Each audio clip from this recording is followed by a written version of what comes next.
I think the hardest thing about quitting smoking is to take the first step. It's addictive, plain and simple. It's not something that you just think you'll be able to quit and just be able to put it down.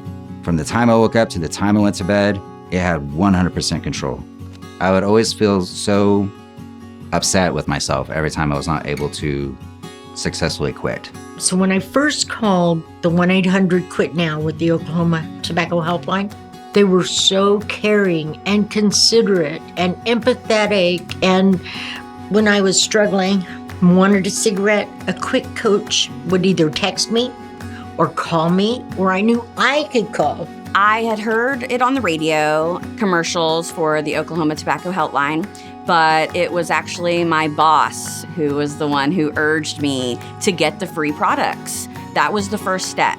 The patches and just the text messages that you would get were just so helpful. I thought that it would be a simple fix and I would quit right away, when in reality, it did take the full program. I had many moments of weakness.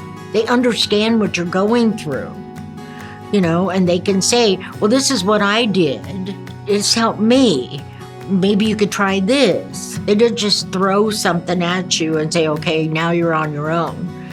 You know that you have that to definitely help you through any situation. Quitting smoking can be expensive. And so having a service that you don't have to financially be out of pocket for is so relieving, so helpful.